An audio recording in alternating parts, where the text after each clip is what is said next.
All right, everyone, let's dive right in with week one and start chatting about where we're going. We are going to start with a little discussion on goal setting and not just our overarching big scary goal maybe that you're reaching for, but exactly how we're going to get there along the way. But before we get started, let me briefly introduce myself. Most of you probably met me in your onboarding call if you aren't familiar with me from before that, but my name is Natalie Guevara. I am a certified personal trainer and nutritionist. I am a macro specialist, a functional nutritionist with a specialization in female metabolism and hormones, as well as a registered yoga teacher. I am the owner of Updog Wellness and Fitness, founder of Strong Mamas and Macros, creator of Moderation Through Macros, which is the nutrition philosophy, nutrition curriculum that you will be going through over the next 16 weeks. And I am your coach for the next 16 weeks. I came to nutrition through my own struggles, through hormone dysfunction, disordered eating, a rocky relationship with food. I've been in the fitness space for quite some time. I spent the first several years of my fitness journey being a personal trainer. I laugh and tell people a pretty bad one at first before I got into more biomechanics with body work and moving into yoga teacher trainings. I taught yoga for a while. I taught yoga teacher trainings. I combined yoga and personal training to get this whole body approach. And the one thing that I really felt like I was missing and really wasn't able to offer my people were the nutrition component and looking at health and wellness from just this multifaceted lens. It's something that I'm incredibly passionate about. And if you would have told me just a few years ago that I would be so passionate about helping women through their nutrition journey, helping coach them along, help them discover their strength, help them discover their health, I would have laughed at you. But it truly is my soul's purpose on this planet to help guide women just like you to help find balance, to help find freedom with your food, find joy in your food, and find the results that you want along the way. I don't take your time, your energetic investment, your financial investment, the fact that you are here or the fact that you chose me to help guide you on this journey lightly. I take it very seriously, in fact, but I am so honored that you're here and I am so excited to be able to support you on this path. So let's get started with just a little 5-step process on how to ensure your success throughout this program. All right, so some logistics to start off with. It's very important in order for you to be successful that you complete your weekly check-in sheet by 12 p.m. Eastern Standard Time each and every Monday. Now, I am not giving you a get out of jail free card, but I do want to make sure that you are, setting yourself up for success, lowering the barrier to entry. I'm constantly going to be asking you throughout this program to operate on a continuum. So on one end of this continuum, there's nothing on our sheet. The other side, it's perfect. I would love ideally for you to fill out every piece of data in that sheet, but I recognize that this is a 16-week program. Life is going to happen, and I'm always wanting you to be consistent and never perfect. So the more data you can put in there, the more you're going to find your success. But at the bare minimum, put in what you have in order to keep moving forward. Don't just skip your check-in because you don't feel like you tracked all your days. You don't feel like you have all the numbers. Even if you didn't manage to track a single bite all week, I want you to fill in the questions, do the reflective work, and just really use it as a reset to set yourself up for success for the next week. This is how you're going to learn, this is how you're going to grow, and this is how you're going to progress. So make sure that you do that every single week. Each and every week, there is a corresponding module in this portal. At the very top, it's going to remind you, fill in your check-in sheet, but it's also going to remind you what to focus on for the week. So keep that in mind. You will also get an email from me every single week telling you to do your check-in, reminding you what you're supposed to be focusing on, and all that good stuff. So make sure that you are doing the bare minimum here to make sure that you're reporting your data for the week so that I can continue to support you. I can continue to hold you accountable, and I can continue to make adjustments and do my job as your coach. The second piece is show up for yourself and put in the work. This taps right on to point number 1. In order for you to get success here, you are going to have to show up. You're going to have to put in the work even when you don't want to. This is not going to be all rainbows and unicorns. We will make it as fun as possible, but in order for this to work, you have to actually be present for the process. So showing up is huge. And sometimes this can actually be really, really uncomfortable. The big components of change are going to be curiosity, compassion, and vulnerability. And sometimes it's a really vulnerable place to show up for yourself when you're not happy with how things are going. Maybe you haven't done your very best for the week, but if you continue to show up, you're going to continue to move forward and you're going to continue to progress. I can promise you that. Number 3, expose yourself to the coaching material each and every week. So again, there's a corresponding module with each week. I've worked really hard to make sure that these lessons are digestible, they're quick, so you can take bite-sized pieces here and there, but at the very least, recognize what I'm coaching on and what is going on. This goes for the bi-weekly group coaching calls as well. If you cannot be present on the live call, that's okay. I get it with time zone differences, schedules, vacations, holidays, all kinds of different reasons that you may not be able to show up at that 7 p.m. Eastern Standard Time call every other Tuesday, but at the bare minimum, make sure that you're listening to the recording. I want you to literally block out time in your schedule to engage with the content, to listen to recordings, and to make sure that you're staying on track. Now, there are some times in your weekly check-ins that I may jump ahead in the coaching curriculum and I may go back. It's not necessarily a linear process, but it is strategically placed for the right information at the right time for most people. And if it's something that we need to move around for you, then I'll help direct you on where to go, when to go, and how to get there. But make sure that you're exposing yourself to this. I'm going to be coaching you on a lot of skills, tools, and techniques throughout this process, and you'll want to use all these resources that you have available to you to ensure your success. Additionally, there's guides, there's all kinds of resources aside from the little coaching videos, and each and every week, at the top of your module, it's going to lay out what you're supposed to be focusing on for the week, what to be looking for, what to be doing, all those good things. So you want to make sure that you're exposing yourself as much as possible. And from there, you want to make sure that you're asking questions when you don't understand. There are no wrong questions here. Okay, guys, I'm not going to say this is a dumb question. If you don't know, you don't know. You don't know what you don't know. So make sure that you're utilizing the app for questions. You can email me, hello@updogwellnessandfitness.com. You can use your check-in sheet. And of course, you can use the bi-weekly coaching calls. I love getting questions from you guys because that just gives me more ideas on topics that you need coaching and that you need support on. So bring all the questions that you have. Utilize your coaching experience over the next 16 weeks. Nothing is worse than getting to the end of a program. I've been there and waiting to all the way to the end and saying, oh my gosh, I have all these questions that I need to get addressed in my last couple of weeks. So don't do that.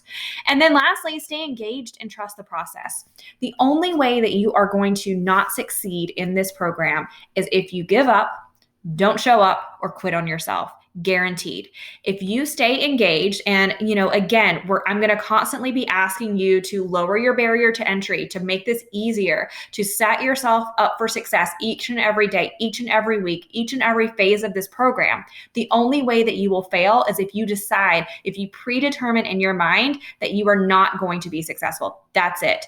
Every single person that shows up in this program, every single person that stays engaged, every single person that trusts in this process gets results. So you have to be willing to trust it, even when it's uncomfortable, even maybe when it challenges narratives and stories that you've been taught before. Continue to show up, do the work, and you will get the results that you want. All right, now let's talk a little bit about goal setting. So when it comes to goals, we have 3 types of goals. We have process-based goals, we have performance-based goals, and we have outcome-based goals. More than likely, you came to this program because you have an outcome-based goal. You want to achieve a desired result, whether that's weight loss, muscle gain, a healthier relationship with food, more energy, balanced hormones, whatever that looks like for you, more than likely, it's a physical outcome.